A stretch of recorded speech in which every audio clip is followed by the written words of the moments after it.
Could you tell me something about Saor Éire of Cork, and could you tell me something about Saor Éire's paper, the People's Voice, and what was your view on Saor Éire Dublin or Saor Éire Action Group?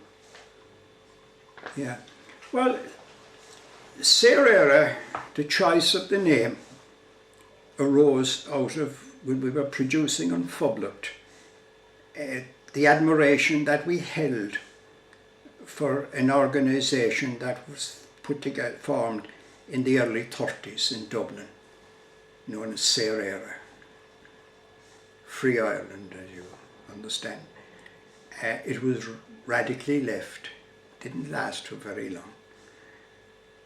The 30s are an interesting period of study, really, with respects to the strength of the left-wing people at that time. We intended to come out with a proper paper, but the police had looked after that because they'd been around every printer in the town trying to source out where the Phoblacht was being printed. And we got nowhere with anybody in town to publish as a monthly or anything of the People's Voice. So we had to go out. We bought a duplicator, which was like the A4s nowadays. It was double that size, all in one piece. And we got put in colour and everything. Fierce job to print because you had to change all the colours and what have you. We tried to do the best with it. We went to 6 issues. And we were then inclined to drop off, like, you know. But in the 6 issues, we explained what we stood for, and there are statements in it from Saor Éire. We would claim, except for at a later stage, with the other people who initially called themselves the Saor Éire Action Group in September 1969. We had our position in writing, and of course the Phoblacht was to the back of it, like, you know. We had a political situation there.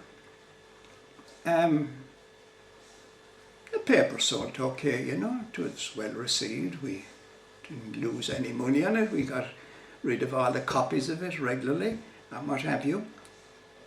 Now, in early 66,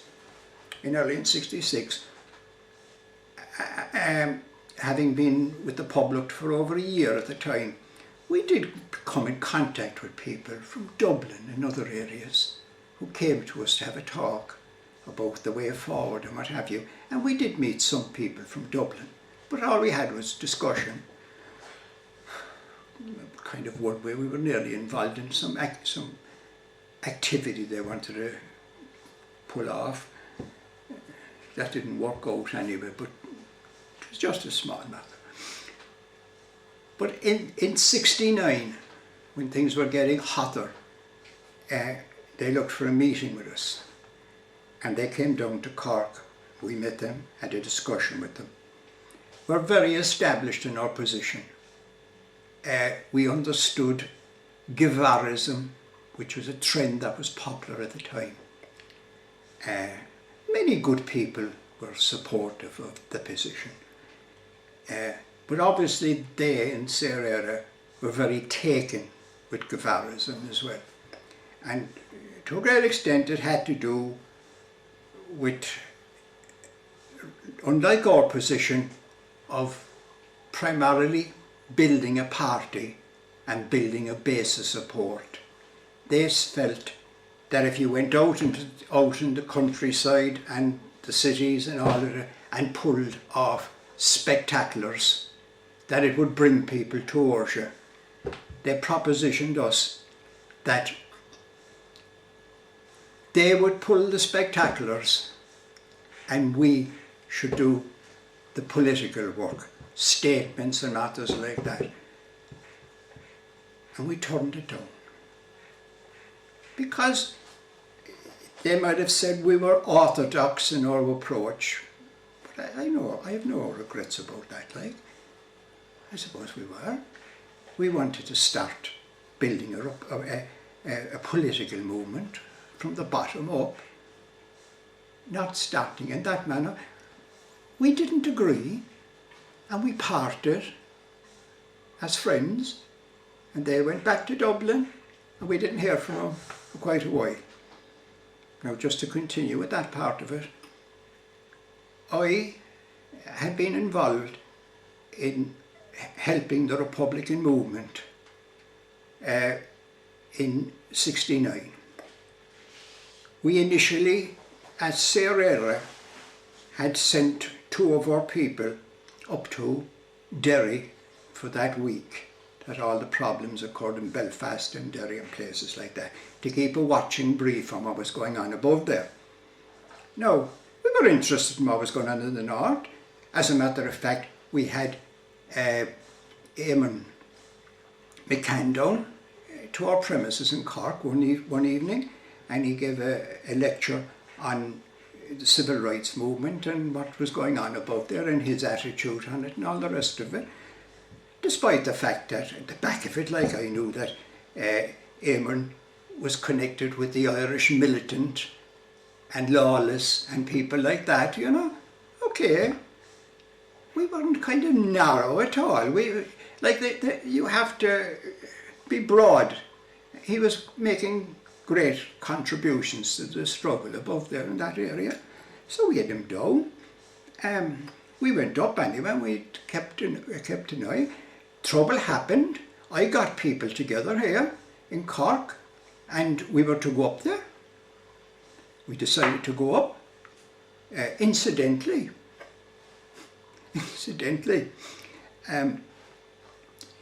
2 people approached us for a lift up there, who became known afterwards to the Saor Éire people, the Saor Éire Action Group people. The 2,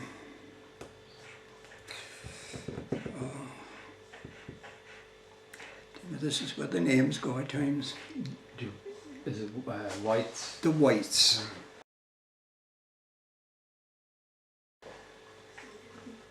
Donnan and Larry. And they wanted to go up. And again, like I said, I hadn't any objection to their going up. I said, yes, I'd bring them. But I said, I have one condition. And because I knew they were a bit on their own, like they wanted to do things their way, I said, I'll bring you up if you can give me a word that when you get up there, you fall in with the people above there, whoever running the place in charge. Because that's the way it should be. What do you know about Derry and all the rest of it? And they wouldn't accept that. And I said to the 2 of them, goodbye.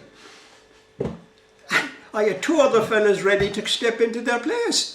2 fellas who had been over in England, IRA men, but who had been dismissed peremptorily because they were involved in an official action, trying to get arms.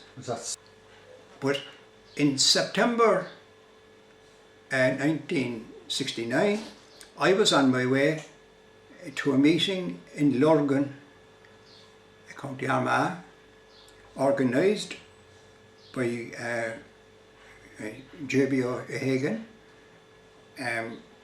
where they gathered people from Belfast and all over the north who were involved in the committees of defence, and most of them IRA, and included people as well like Rory Brady and Dave O'Connell, who they appointed, they gave him some position anyway for organising defence or something like that, you know.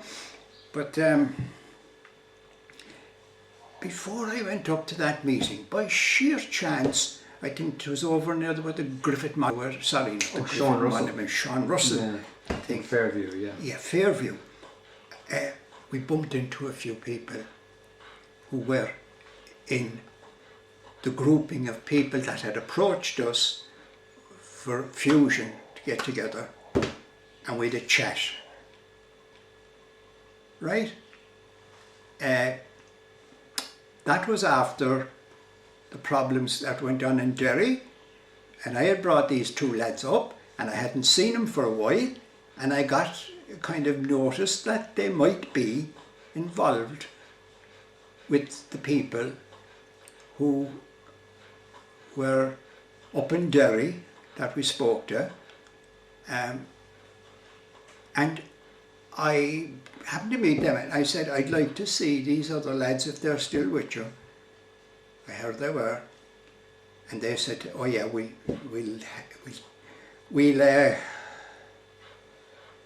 have them here for you tomorrow morning. And then we made an appointment. I think I've elsewhere told about our involvement, Saor Éire's involvement in the period around '69. We were involved, we went at the earliest date up to Derry to help with the defence of Derry. We came down to Dublin to find that the evening paper, I think it was the Evening Herald, had a thing in it that Saor Éire action group had attacked premises, or sorry, had attacked or raided a pub, or sorry, raided a bank. In Kells, County Meath. Kells County Meath, pubs, they could do that too. But we had coincidentally gone through Dublin, met some of them the day before, and it must have been the whole idea like of having a chat with us, and we asked to meet them again the following day because we understood there were two Corkmen with them, and we wanted to have a chat with them, see how they were getting on, and we did meet them the next day, but that was after seeing the other thing the night before about Saor Éire Action Group, because we had met with them several months before that in Cork. Well, I'm kind of going over that with you again because I know you've been publishing stuff in relation to Saor Éire and Saor Éire. The Cork and the Dublin crowd, the Dublin people were separate, different altogether. But how they came up with our name was obviously following the meeting that they had with us and proposed to us that we'd fuse. We'd be the one organisation called Saor Éire. And we refused because we didn't agree with their tactics. They were very much into Guevara and all that type of thing. And we were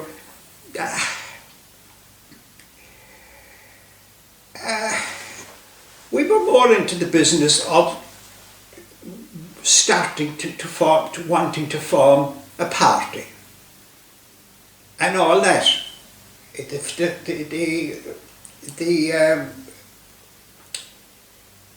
The party, as it went forward and got support, anything of the nature that they were proposing would never be considered until then, like, you know. But of course, like, they had their own attitude, the thing too, that can be discarded as well. They reckoned that they were doing it to get finance to buy arms for the campaign at the time. Different point of view, but that was the way.